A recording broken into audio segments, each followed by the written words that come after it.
The grip. Fantastic. I think I might stand up, get rid of my stool.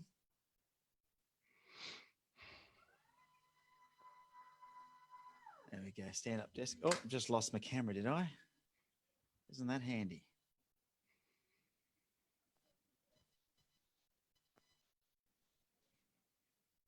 See if we can get the camera back. Come on, camera. Always the way.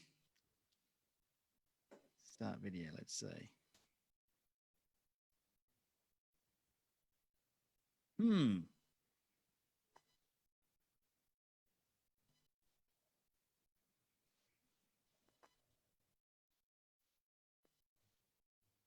That was a bit of a mistake, wasn't it?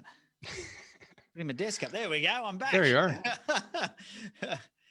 What happened was I've got a stand-up desk. For all of those of you in the Facebook group right now, if you're wondering what's going on, I was just, I can see a couple of people tuning in now. The reason you could not see me, and you still cannot see me, is because, there we go, I'm there now, is because when I raised my stand-up desk, it unplugged my camera from the back of the computer. That was an unexpected little mishap, but there you go. I'm joined by Doug today in Vancouver. Are you, Doug? I am, yes. Yeah, so we're live into the group. The Business Brainfood group is a private group for entrepreneurs that tune into the show, and they get behind the scenes, look into how the podcast is recorded, and obviously early access to this content, and get to say g'day to you before we even start recording. Isn't that cool? Excellent. All righty, so let's do this. So I'm going to hit record, and oh, where's my SD card? There we go. And you can do that pre-intro when you're ready. Sure. This is Doug Morneau, and I help my clients make buckets of money, and I get to keep some. And you're listening to the Business Brain Food Podcast today. How good is that? What a great pre-intro. I love it. All right, so I'm going to do my intro. So just sit tight, and then I'll bring you on. It'll make sense. Well, welcome back to the Business Brain Food Podcast. This, my friends, is the podcast that is 100% devoted to taking you and your business to the next level. And the good news is, it doesn't matter whether you're just brand new to this business thing, so maybe you're just scratching that entrepreneurial itch, or maybe you're like myself and you've been in business for a long, long time. You've got the scars and the wounds to prove it. No matter what, there is always something new we can do to take our business to the next level. And today is absolutely no different. Today, I'm going to be joined by Doug Morneau, all the way from Vancouver in Canada. Isn't that exciting? Before we get Doug onto the show, I wanted to remind you that today's episode is brought to you by maxmyprofit.com.au. The team at Max My Profit help you build the business you imagine. So if you imagined having a business that was more fun, more profitable, or gave you the time and money to do the things that you love in life, but instead you've got something that's a bit clunky, like a big ball and chain that you don't look forward to, then you need to talk to the team at maxmyprofit.com.au, and they'll work with you to help you build the business that you imagined. On another note, if you're enjoying the podcast, head across to your favorite podcast player and leave an honest review or rating. We do read them all. We love to get your feedback. And of course, hello to those of you who are watching this live in the Business Brain Food group on Facebook. You've got exclusive early access to this content. So if you're listening to this as a recorded episode, you can go and join the Facebook group and get early access as this content is recorded. We are live there right now, and those live watchers are able to ask questions as well and just see how it all comes together. So head across and join the group if you're not in there. Over 1,000 entrepreneurs having a good old time, and you are currently missing out. All right, so today's guest, Doug Morneau, is an author, speaker, podcaster, marketer, and media buyer specializing in sponsored email. In his first book, 3 Big Lies, The Real Truth About Renting Email Lists to Generate Targeted Leads and Sales, it became an international bestseller. How cool is that? Doug is passionate about helping his clients with marketing strategy as a media buyer, and he's also helped his venture capital investment banker clients raise in excess of $100 million in the USA. He does that by leveraging email marketing, renting and sponsoring third-party permission-based email lists, online PPC advertising, and paid influencer marketing. In addition to helping his clients raise this money and leverage digital marketing, Doug hosts his own podcast. I always love it when we get a podcast wrong because their audio is just supreme. His podcast is called Real Marketing Real Fast. Oh, we love the sound of that. And where he interviews expert guests on that podcast in order to help his listeners to have business breakthroughs. So make sure you go and check that out as well. He's also a very, very keen CrossFit guy. He's an Olympic weightlifting athlete. He was just telling me before we hit record about some of the grueling training he's been doing just today. So hopefully he's not going to grow too much today from as he moves around in his chair. He's a husband, dad, and granddad, and we're very, very lucky to have him on the Business Brain Food Podcast. Welcome to the show, Doug. Hey, super excited to be here. Thanks for inviting me on, Ben. Hey, it's my absolute pleasure, mate. I like to always sort of start taking us way back when, like my listeners love to hear a bit about your journey. So before we delve into the marketing side and understanding a bit more, because I think it's going to be really cool to hear a bit about your knowledge around marketing and email marketing. Can you take us way back when? Like, did you always have an interest in marketing when you left school, or did you have some other, strange, direction you went in? Well, I'll give you room for disclaimer first. So if I go on too much, just put up your hand and I'll stop. No. So to answer your question, I didn't always have the passion for marketing. I had the passion for business. I grew up in a house where my dad worked as a laborer. My mom was a stay-at-home mom. My grandfather was a successful business person, and I kind of liked the look of this new car that showed up every year in front of my house. And I thought, man, I want to do that. So at an early age in grade school, like grade 6, 7, I started reading the stock market pages. My grandfather said, if you'll follow these stocks, I'll give you some penny stocks for 15 cents and you can follow them. And you just tell me when you want to sell them. So I was hooked at a really early age. And all I wanted to do is get out of school as quickly as possible so I could go do something big in the world. Yeah, nice. What were your grades at school like? Were you a good student or not? No, I was average. I felt the school was an inconvenience. I was learning a bunch of stuff that I didn't really need to have. And so I actually graduated early, but I did graduate with honors. I got a job offer while I was in school, and I went to my principal. I said, hey, I have a problem. I have a job offer in the steel trade. They've offered me an apprenticeship. And my grandfather had run a manufacturing business. I thought, hey, I could do that. So I spent 4 years in the trade, got my trade certificate. While at night I was taking courses for business and marketing. And I went through the course to be a stockbroker. And I went, man, I really don't like this industry. So the day I got my certificate, I gave my 2 weeks notice, gave the guys a round of beer, and I left. Then I came home and shared that with my family, which my father went, you've left a good union job. What are you going to do? I said, something else. I'm going to start my own business. And that was kind of the beginning of my journey back in 1986. Wow. And what was that first business? This is going to sound a little bit weird. I started selling franchises for a travel company called Uniglobe. Okay.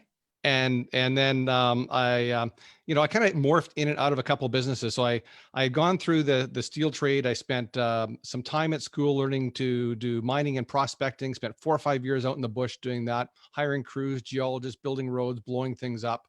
Then coming in the city, raising money. And from there, I transitioned into an office job. And then I started selling franchises because we're going to get married, going to have kids. My wife said, hey, I'd really like you to stay in town, like not go away for 3, 4, 5 weeks at a time. Yeah. And so you're trying to be more steady, but I don't know, has she managed to pin you down, or sounds like you still move around a fair bit? Yeah, I just don't go on those long trips. I mean, I'm a little old for that. That's kind of a 18 to 25-year-old game, climbing up the back of the mountain with a couple of 100-pound pack and a radio and sleeping in the bush and waiting for the helicopter to bring you your next food supply. That sounds exciting. It was fun. Yeah. And tell me about this Olympic weightlifting. Like, where did that come into your life? About 10 years ago, I got really sick and I got double pneumonia, and I literally just about died. I was 3 months in bed. I wasn't allowed to leave my house. I had 20 staff in a big office. We were doing, over 7 figures a month in sales, and I was the primary sales guy. And after 3 months, I went to my doctor and said, I can't do this anymore. I need to go back to work. And she said, you go back to work, you'll die. I said, okay, I'll see you in a year. I'm going to get a trainer and get fit. And she said, don't do that. And I said, okay. And I left. And I went and I hired a personal trainer. And I spent 6 years with a personal trainer coming to my home, training me 4 days a week, changed my diet, changed my fitness. And then I eventually kind of outgrew that. And I moved into a CrossFit box. And part of CrossFit is weightlifting. And they said, hey, why don't you take a weightlifting class? And I, surprise, surprise, fell in love with Olympic lifting because it makes you focus.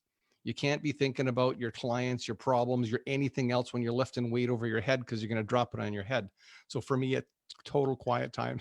Yeah, absolutely. That makes complete sense. And have you competed at an Olympic level, or are you just training at an Olympic level? No, I'm about probably 40 years too late for the Olympic level. Yeah.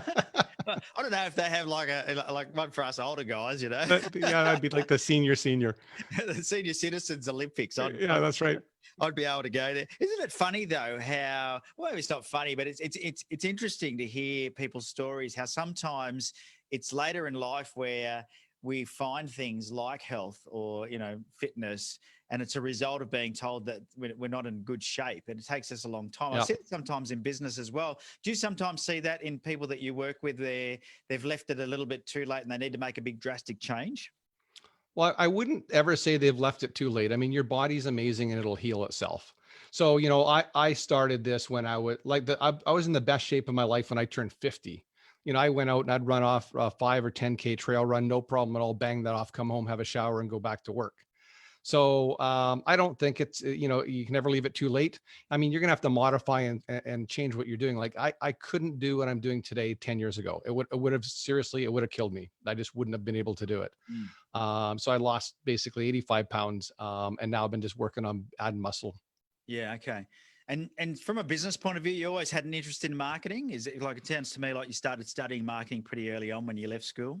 Yeah, I had an interest in starting businesses. So I was interested in, it's going to sound kind of weird. Someone said to me once before, who would be your perfect client? What would you do? I said, my perfect client would be a guy that has just endless amounts of money and allows me to go find new ideas and start new ventures for them. And so my first entrepreneurial business for somebody else was I started a drive-through coffee store, one of the first ones in Western Canada. Starbucks was just coming in this way, and ended up building 6 or 7 different restaurants because I just wanted to do it. So I figured, hey, what you need is the desire. You don't need to have the knowledge. You can hire people that have the knowledge. So I had the desire. So I found the site, negotiated the lease, put a vendor in, hired all the right people, trained them, set it up, got them running, gave them the keys, and collected a fee. And where did you learn all this from? Because it sounds like your dad wasn't an entrepreneur as such. No. Well, in that scenario, I found somebody who was already building coffee bars. And I said, I'd like to learn how to do that. And he said, I'll tell you what, I'll give you half the profit if you do all the work. And I went, okay. So I only like to pay for things once. Yeah. So I've hired all sorts of consultants in my day and lawyers and accountants. And I try to pay attention to what they're doing. And so this guy helped me to negotiate the lease in this first place and run an ad and and pre-sell it before we built it and put a vendor in. Then after that, I went off on my own and did several after that. Yeah. Okay. And so you turned that into a business model. So helping people launch drive-through coffee shops. And restaurants and fast food. And then I moved into lease negotiation. And so it's kind of the entrepreneurial journey. I think lots of times we say no because we don't have the confidence. And what we forget as business owners is that people aren't hiring us to take them 20 steps down the road. They just need the next couple steps. And so I went from building something small like a coffee bar that was 1,000 square feet to a bigger project where it was 15,000 square feet. It was a medical rehab center for people who had been in car accidents and injured. So I negotiated the lease. Then they gave me the contract to general contract it. So I general contracted it. Then they gave me the marketing contract. So I built the website, I emceed the event, and that was done. So that was a very large project that lasted over a year just from one client. Yeah. Do you think there's some sort of a formula for entrepreneurs to follow if they want to be successful? Are there key things? Well, I think you need to have the right team around you, and you need to be careful who you ask for advice. So there's lots of people that are willing to offer you advice, but pick the people who have done what you want to do or are willing to pay the price that you're willing to pay. So to come and ask somebody who has no vested interest in you and has not had the experience, the wrong advice. So early on, I picked some winners and I picked some losers. So I picked some good people that helped me, and I picked some people that weren't so good. So that was been a big thing kind of in my journey. The other thing is that, to my point earlier, is you don't need to know all the steps. And I think lots of times we, as entrepreneurs, I won't speak for you, but you suffer from this imposter syndrome, like I can't do that. And so I kind of changed my attitude to say yes and figure out how later. Yeah. And so for me, that's worked. I mean, everybody's obviously wired slightly different, has different tolerance for pain, different tolerance for risk. Yeah.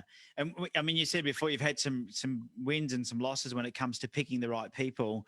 Yep. Can you share a bit of your insights into that? Has it been have the wrong people been people that you thought emotionally you should trust because they were family or friends, or just people that said they could help you when they didn't have the experience? How do you know that? Well, I mean, I would say I have a lot better gut feeling and understanding on that process now. But yeah, so to answer your question, yes, sometimes I hired people to support them because I knew they were in a tough spot and I thought I could help them along. And the reason they're in a tough spot is because they really needed to do some work on themselves first. So, okay, fine, I can own that. That's typically not a very expensive mistake. It might be a few months or a year worth of salary, so you can live with that. The people that I learned the hardest lesson from were the professionals that had the designations, the accountants and the lawyers that you hire.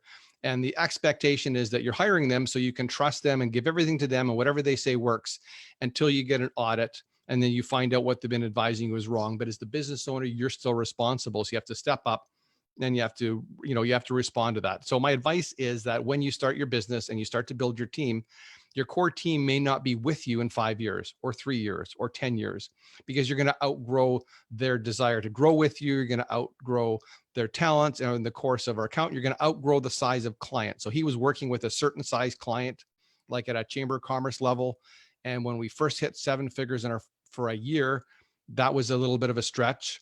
And then I said, hey, I think we're probably going to do 250, maybe 300,000 a month. That was a stretch. Then we hit $1 million a month. And he just kept saying, man, your taxes are crazy. I said, I told you a year ago, this is our trajectory. And so for me, my lesson was I didn't pull the trigger quick enough and change. So it cost us a huge amount of money. Yeah. So he wasn't able to play at that level, obviously. So yeah, that's good advice, isn't it? So how do you get through that? I mean, as an entrepreneur, it's easy to, well, I guess for anybody, right, that owns a business, we get emotionally invested in the people that we work with, whether we're entrepreneurs, business owners, whatever. How do you make that decision and make that change with it, putting the emotion aside? Because that would have been the we would have had a relationship at that point. You trusted. Yeah, but the relationship started to sour. And so I actually made the new accounting firm fire him. Oh, really? I said, I don't want to deal with the drama. Like, he's an ex police guy. He had a really bad, hot attitude. I said, I'm going to hire you guys. And what your first job is, you're going to fire him and get my books. Yeah. So, I deflected, I obviously deflected some of that pain, but I mean, the challenge is you don't know what you don't know. So that's when it comes back to, surrounding yourself with people that are a few steps ahead of you. So they've been there. I mean, as your business starts to grow and scale, all sorts of things are going to happen and opportunities are going to arise that for most people, like I didn't know, for example, that when my business got to a certain size, that my bank would move me to a different branch and I would have bankers come to my house. I didn't have to go to the bank anymore. And the bank would make my travel arrangements and book cars for me and book restaurants for me. So there was a whole different level that I didn't even know that world was there. Yeah. Until you start to experience it, you're thinking, oh, that's kind of odd. I've never seen that before. And then you look at your friends and your friends are going like, what's going on? So it really came with, changing out some of the business guys I hang around with that were, several steps ahead of me to say, okay, so what can I expect? What should I be doing next? What questions do I need to ask? How do I protect myself when I'm hiring people with financial designations or legal designations to make sure that I'm getting the right advice, that I'm not going to go, oops, sorry, that's going to cost you $500,000 a couple years later because, oops, sorry, doesn't help me. Yeah, absolutely not. And did you have like a group? I mean, you talk about being around the right people. Did you have like a Think and Grow Rich, like Napoleon Hill group that you hung around with or anything like that? No, I wasn't quite that smart. I had read the book, but I thought that's a great idea. One day when I get time, I'm going to do that. But I did have a handful of friends that had been very successful. Some first generation money, some second generation money, that I could sit and have those conversations. So it was just a different conversation when you have your pals over and you sit down and have a beer. The guys that are with you when you started is one conversation. The people that are now a few steps ahead of you, totally different conversation. You see your travel starts to change, the places you go start to change, and unfortunately, unless you're paying for everyone to come with you, not everyone's going to come with you. Yeah, that's true, isn't it? And did you, I mean, from a mindset point of view, you mentioned before imposter syndrome, and I think a lot of people can relate to that. As you went from doing 7 figures a year to 7 figures a month, how did you manage that from a mindset point of view? Well, I'm a bit weird. So, if your readers dig in, they'll figure that out. I have a really focused mindset. So for me, I say I'm like a light switch. I'm either on or off. There's no in between. I had read a book years earlier that was called The Quantum Leap Strategy by Price Pritchett. And it said, what if all the barriers were imaginary? So I thought, well, why can't I just scale up my numbers? Like, well, why not? Well, it's not reasonable. You should grow 10% a year. Well, what if I want to grow more than that? And so I guess I had a pretty bold attitude just to try it. So I was willing to try just about anything that was legal, moral, and ethical to help my clients grow their business, and became very aggressive and super focused at doing that. And the big win for us, the secret, was that the financial markets collapsed in 2008, 2009. And all my clients were in the financial market by that time. So a lot of my competitors, so here we are now in COVID. So same thing's happening. I call it ostrich syndrome. All you see is a bunch of butts in the air because people have their heads in the sand, hoping it's going to get better. They're going to get a vaccine. It's going to be over in a week. It's going to be over in a month. And I said to someone a couple of days ago, what if it's 5 years? Oh, don't say that. I said, well, I'm just saying what if. So my plan A is it's going to stay like this or get worse for 5 years. My plan B is it's going to get better. So what happened in 2008, 2009, I went to my clients that were spending about $70,000 a week on media with me. And they said, what should we do? I said, I think you should double your budget. They said, will it work? I said, I think so. I hope. And then I went to the vendors. I said, hey, I need better pricing. Things suck. I want to buy more media from you. So the vendors reduced the price by half. My clients doubled their budget. So we 4X their reach. And we started winning big in the marketplace. And they said, wow, that works. What should we do now? I said, double your budget again. So we moved clients from 70,000 a week, some to 300,000 a week, some to $400,000 a week in media, and just bought up all the media. And so it wasn't magic. You just had to have some intuition and a little bit of business sense and be willing to say to your client, I think this is worth the risk. I believe it'll work for these reasons. You need to talk to more people, and it worked exceptionally well. Yeah. Now, a lot of people, when it comes to scaling a business, struggle with, just doubling the budget, right? That's a big mindset change, isn't it? Did you find that with your clients when you started doing that? Did you get much resistance from anybody, or did you just had the relationship where they went, yep, that's a good idea? Doug said, yeah, I had the relationship, but they're willing to test. So I always try to convince my clients, regardless whether they're spending $100 with me or $1,000 with me, that we're going to have a percentage of your budget. We're going to test new media. There is no one holy grail. So we're going to set a baseline, and then we're going to always constantly be looking for new opportunities to test. And so I said, consider this a test. Yeah. Okay. And the other thing that happened was my busiest month in sales. What month do you think it would be? Boy, I don't know. I mean, because I'm thinking Canada, because oh yeah, sorry, we're the opposite hemisphere here, aren't we? Yeah, opposite hemisphere. But would it be maybe June or July? July, yeah, okay. Again, because my competitors say, hey, what happens in June, July, and August? People go on holidays. I went, great. There's less salespeople calling them. Yeah. And so I had some of my biggest months in July and December. So we would book media and run media like December 20th. We had wires coming in to run media. And people go, well, no one's going to buy anything before Christmas. Not true. Yeah. Nobody's going to buy anything after Christmas. Again, not true.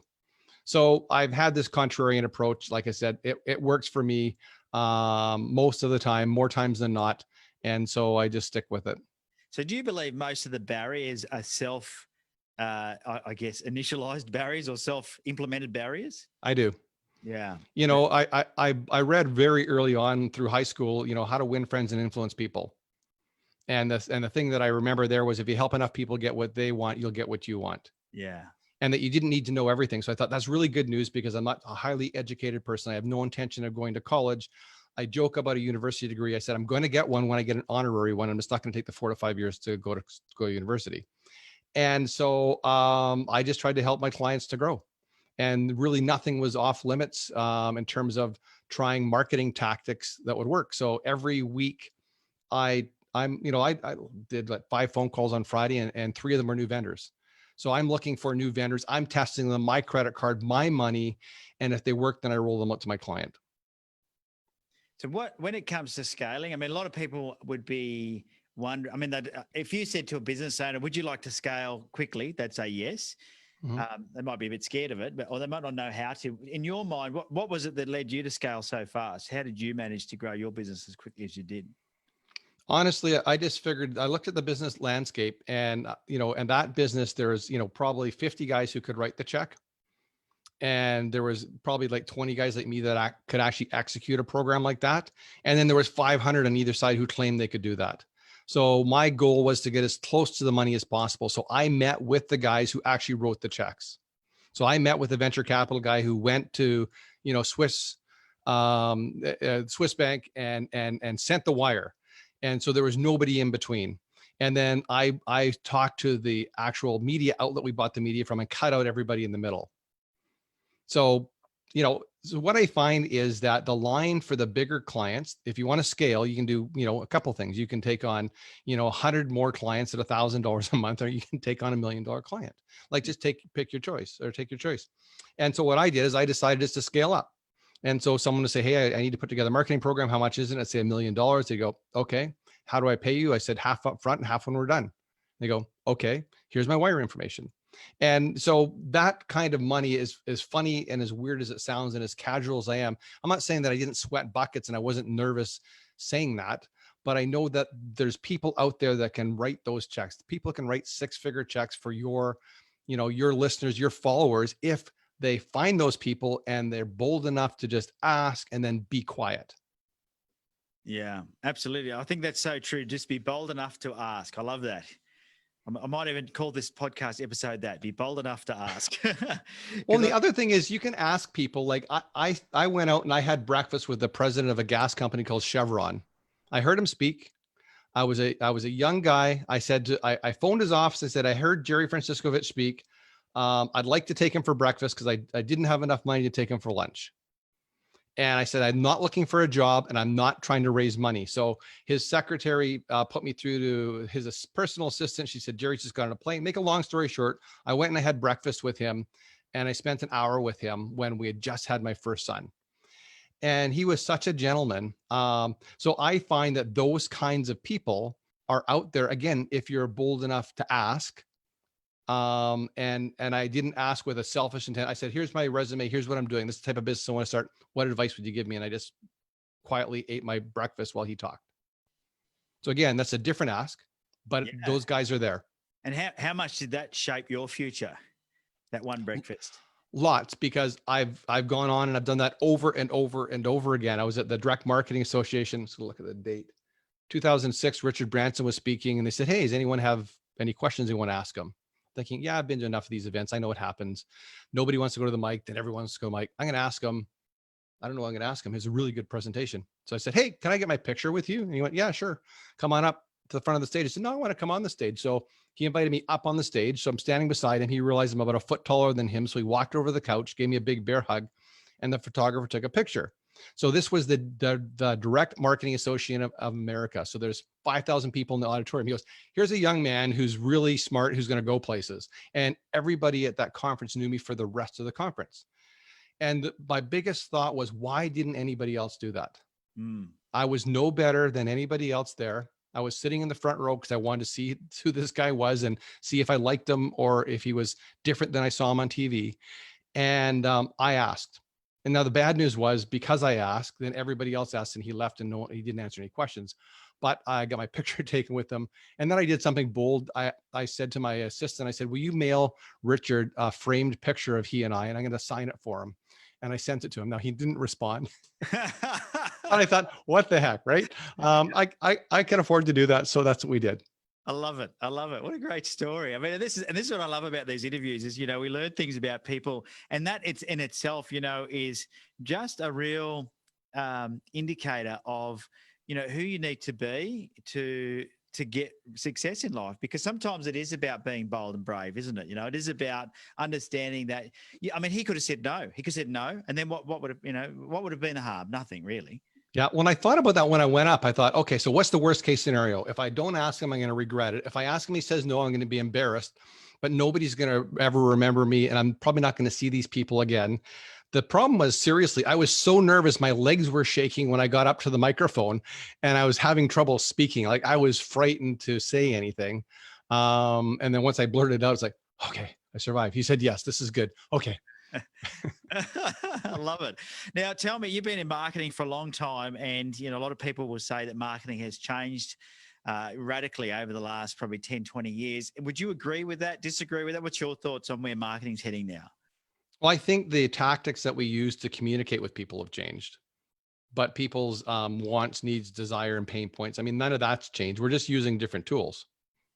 Yeah. So that's changed, and it's changing every day. And there's stuff going on behind the scenes now that you don't see with artificial intelligence. So AI stuff and machine learning. And there's a lot of stuff that's there that, again, when I go to the DMA event, the direct marketing event, people go, well, how much business do you do there? I said, none. You spend all that money to go to the show. I said, I go looking for vendors. I want to see what's going to be new 5 years from now.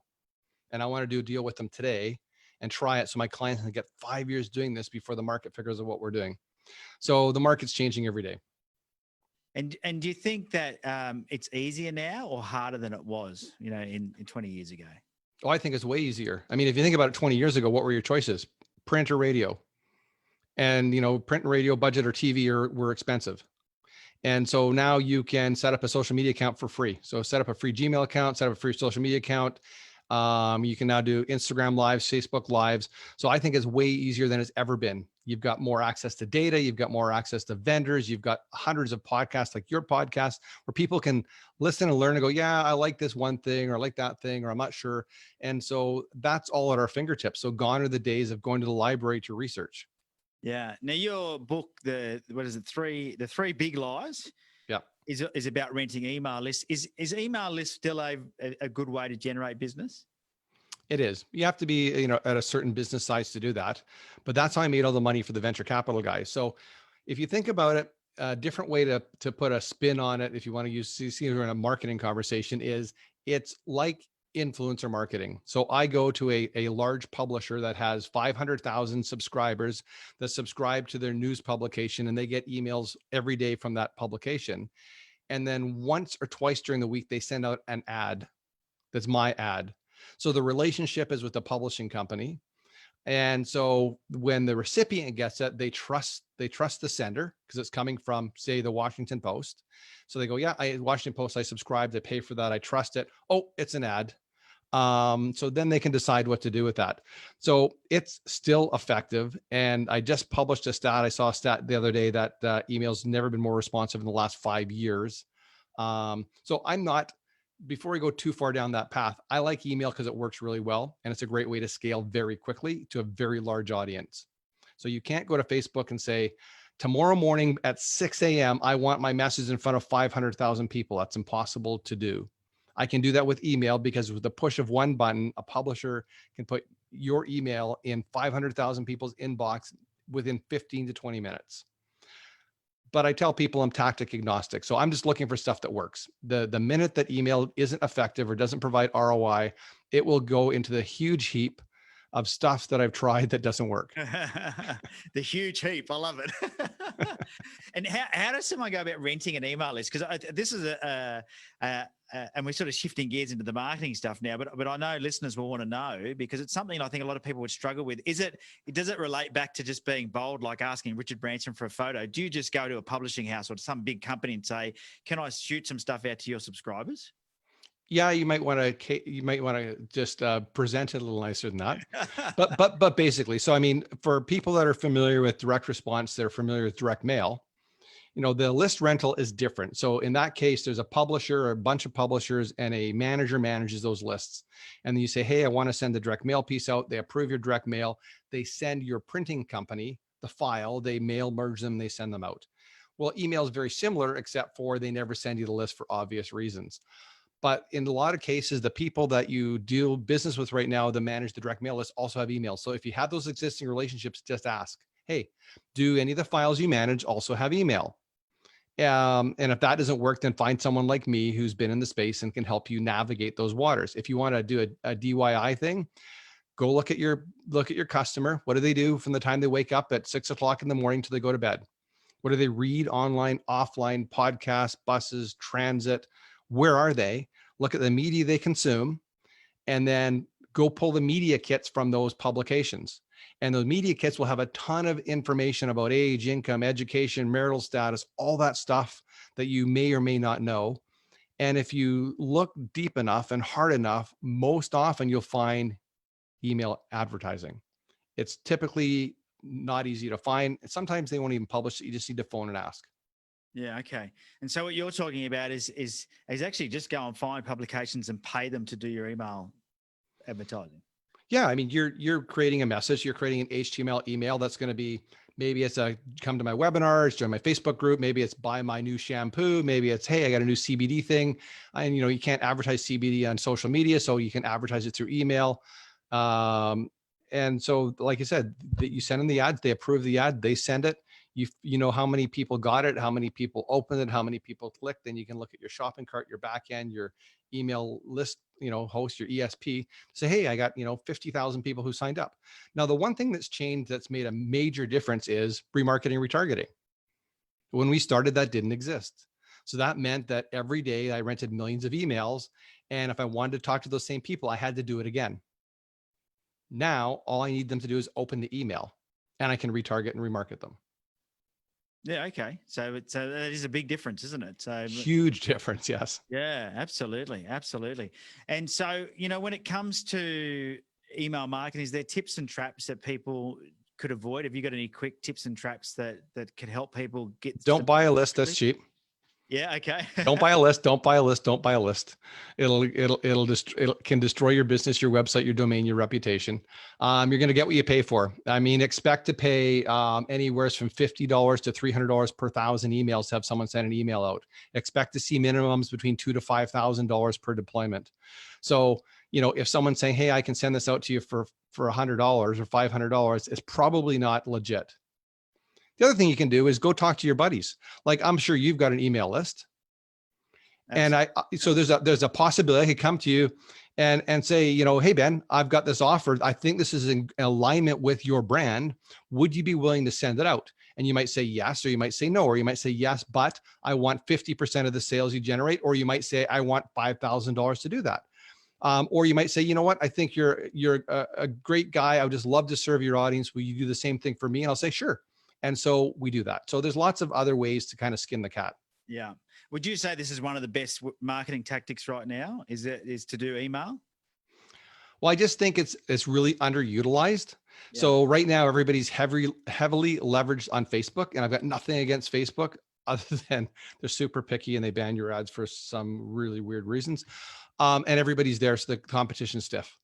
Yeah. So I would just say it's part of your marketing mix. I would not recommend you do this as your only channel. So what I found works best is social, paid social, pay-per-click, Facebook, and email together work better than any one of those tactics all by themselves.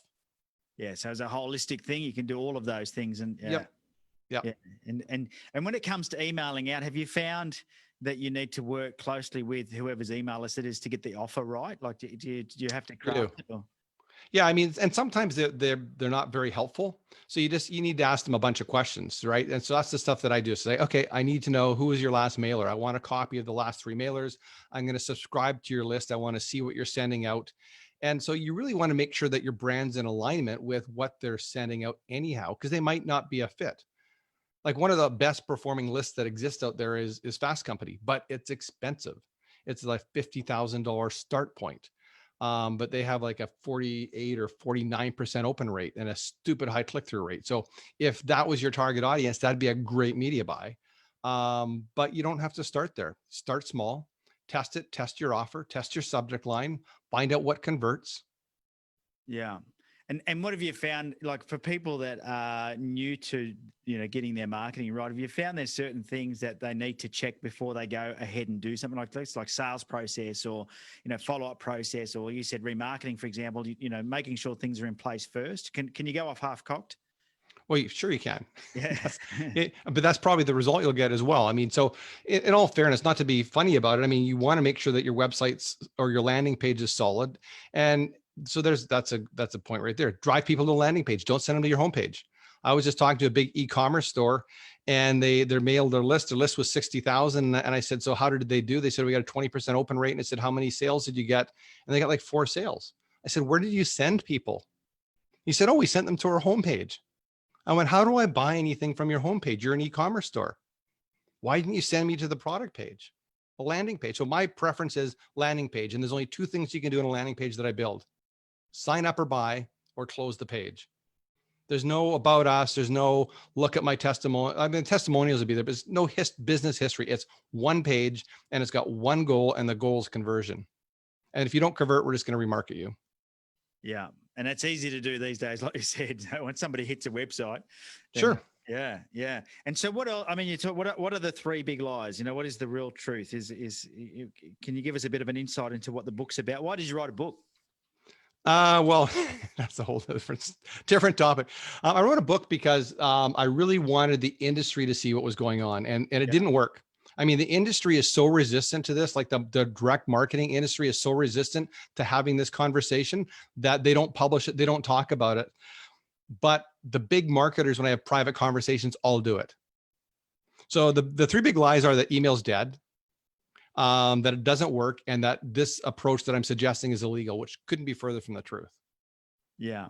And so I went, I'm just going to publish it. And if you like it, you like it. If you don't, you don't. I don't really care. I'm going to keep doing it. And I'm going to keep doing it for my clients. And the biggest advantage of this type of advertising is your competitors can't see it unless they're on the list of the publication you're advertising with. I call it stealth marketing. We can talk to hundreds of thousands or millions of people a week, and your competitors can search all day long for you on Google and Facebook and look for ads, and they're not going to find you. Yeah, so true. So true. And I think, it sounds like it's a really underutilized way of marketing. Do you think people are scared of doing it because maybe they think it is illegal, or because there's a lot of talk right now about, having people's details and privacy and spam laws, and people are worried about getting fined. And, so do you think that stops a lot of people from giving it a go? Absolutely. And it comes back to what we talked about at the beginning, ask the right people. Yeah. And so if you think about it, just to clarify it, the relationship is between you and the publication, not me. You don't know me. I don't know you. I'm never going to find out who you are unless you raise your hand and go to my landing page and sign up. So that's the legal aspect, is the relationships between you subscribed with permission. And you've said, I'm willing to accept email from fill in the blank, your favorite newsletter. Yeah, absolutely. It's interesting, isn't it? Because I think it is those fears that stop so many people from doing the things that are going to help them succeed. So when it comes to scaling a business, then do you think that the key to scaling a business is your marketing? Sure, absolutely. Yeah. I mean, no.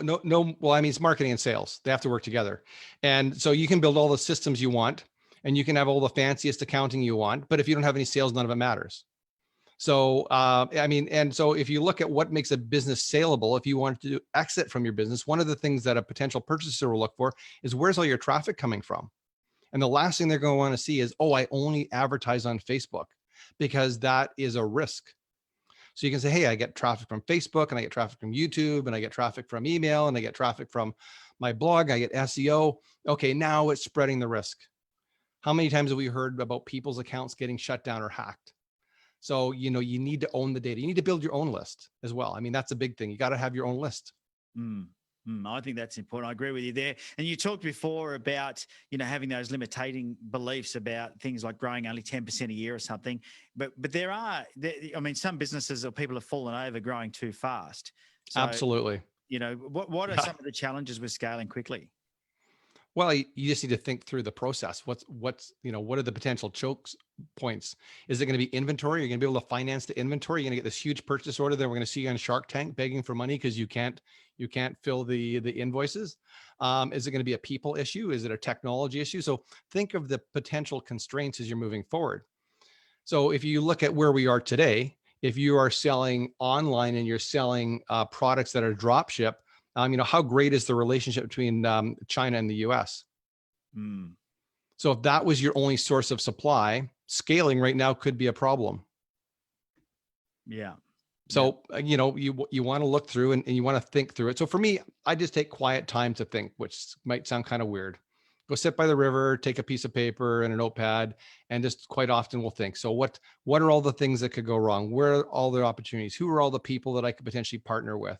And then just start having those conversations. I mean, there's lots of smart people out there, and I really believe that most people are good, and most people want to see you succeed, and that most people, if you ask for help or reach out, like on my LinkedIn, for example, I usually give people a link. They can book a calendar appointment with me, and most don't.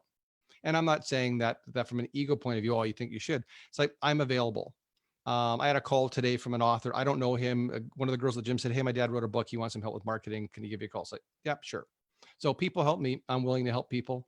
And I think that, your listeners need to know that there's people that are around the world in your space that you're not going to compete with because they're in different geography locations that are going to be willing to help you if you reach out and you ask.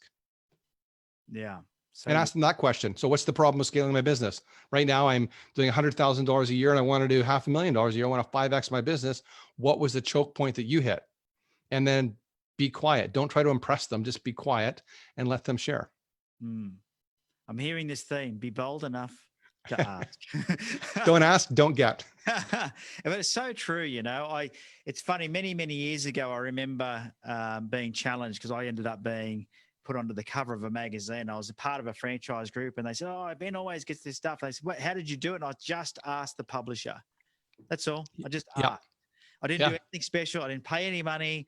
I just asked if they would be willing to write an article about me, and and that got me a lot of business, a lot of credibility. And was I worthy? It didn't matter whether I was worthy or not. It didn't matter.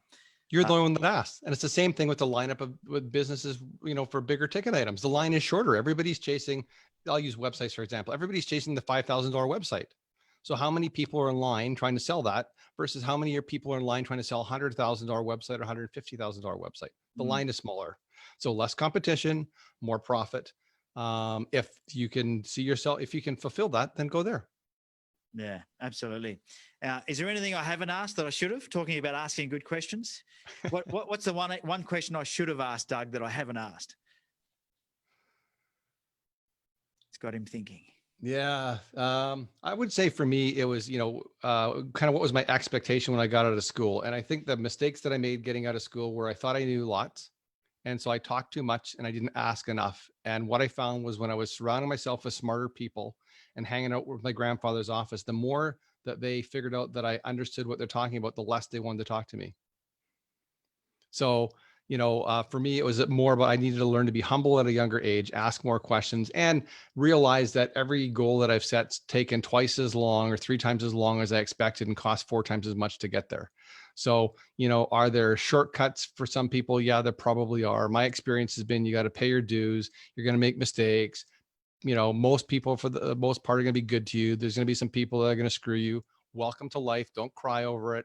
You can suck your thumb for a day, maybe a couple days, but get over it, move along. It's not my parents' fault, right? That I had a business that failed. It was my fault. It's not somebody else's fault. So yeah, I don't know. I just think that I learned a lot, and I wish I knew this like 25 years ago, but here I am, a little bit wiser and a lot grayer. Did you need those lessons though? That's what I always wondered. Did you need to have those lessons? The Sure. lessons I had to have. Yeah. Well, if I hadn't got sick, I'm convinced that I would have died, because I was on a trajectory of traveling around the world, meeting with these vendors and these financial guys at all sorts of locations and eating too much of the wrong foods. And obviously my body was not liking that. And so I'm convinced I didn't do that, I probably would have died of a heart attack. So yeah, it was good to have a reset fitness wise and go, yep, I got to look after the body. The body's the engine for my that's the question you should have asked. How does fitness relate to your business? You're the engine, right? You want your engine to run, look after it, feed it right, train, and it will produce more. So I work less hours now than I've worked before. I work more hours in the gym. And guess what? I'm more productive. I have more clarity. I have more energy. Not to mention the benefits of being healthier, just being with your family, but purely from a business point of view, I'm a better business owner. So good. So good. Well, mate, we're just about out of time, and it's been an amazing chat. I could talk to you for another hour and I'm sure everyone could listen to you for another hour because you've got some great insights there. It's awesome when you pull back the curtains and share so much of your journey. So we appreciate that. Well, thank you. How can people find out more if they want to get a hold of your book or learn more about what you're up to? Well, there's a couple ways you can do that. You can go to my website, Doug Morneau. It's MORNEAU.com. And I'm going to do a shameless promotion. I'll show you the cover of my book. That's what the book looks like. If you'd like to order on Amazon, whether it's in the US or Australia, you can buy it on Amazon for about $39. However, if you'd like me to ship it to you for just the shipping costs, all you need to do is subscribe to my email list and say, hey, I heard you on Ben's show. I'll make that arrangement, and you can save the $39, and I will never follow up with you again. You'll be safe. So yeah, you can trust me on my email list. How good is that? What an offer. Fantastic. And for those of you that aren't watching this live in Facebook or on YouTube, the book cover is The 3 Big Lies, with a very nicely designed book cover as well. Highly encourage you to go and grab a copy of that. Head across and see Doug's website. We'll make sure all the links are in the show notes as well. So if you've missed anything, you can head across to businessbrainfood.com.au. Just put in Doug into the search bar, and I'm sure this will come up. I haven't interviewed too many Dougs, so you'll find this episode pretty quickly if you do that. That's probably the quickest way to find it. Once again, Doug, I can't thank you enough, mate. I know that with all the wacky hours when we talk to international guests can be a bit difficult, but you've made it work, and we really appreciate it. Yeah, I appreciate having you on my show. Happy to. This is an easy time zone for me. It was great. It's like our sister country, they call it. Canada and Sydney are sister cities, aren't they? So absolutely. If you come my way, you need to bring wine. I don't know what I need to bring if I go your way, so you have to let me know. Beer. Beer. Okay, beer. Okay. And maple syrup. Okay, and bacon. No, I can't bring bacon. You guys have the best maple syrup and warm clothing, you know. Anyway, thanks again, mate. Once again, really appreciate you coming on the show. If you have enjoyed today's episode, head across to your favorite podcast player, leave an honest review or rating. If you wanted to see this in the Business Brain Food group, if you missed out on seeing this live, you can jump in there and watch the recording of the video. So if you'd rather have the video and see what Doug looks like, he's a very handsome man that works out. He's very fit looking. So you can go across and look at that, or on our YouTube channel as well. We post them up there as well. So you'll be able to see that there. If you're not in the Business Brain Food group, can I reiterate again the importance and excitement of doing that? Head across to facebook.com, join the group. There's lots of other content you get access to as well by being part of that group. Not only the content, but also the community of entrepreneurs that you get to talk with on a regular basis. So, you know, I see entrepreneurs in there asking questions, getting feedback about ideas, or, you know, if they're struggling with something and they're challenged in their business, they're able to then brainstorm with other entrepreneurs. It's a very, very powerful place to hanging out. And if you're not there, you are missing out. So head across to facebook.com, look for the Business Brain Food group, and you'll answer a couple of quick questions and you'll be allowed to join that group. All right. Well, I've been Ben Futro. You've been absolutely fantastic for joining in and listening through to the end of the podcast. This week's episode was brought to you by maxmyprofit.com.au. The team at Max My Profit help you build the business you imagine. So head across to maxmyprofit.com.au to see how they go about doing that. Lots of free stuff there as well. All righty. Until next week, have a profitable day. See ya. All right. I'm just going to finish up the live stream. Thanks, everybody in the Business Brain Food group for joining us. Appreciate that.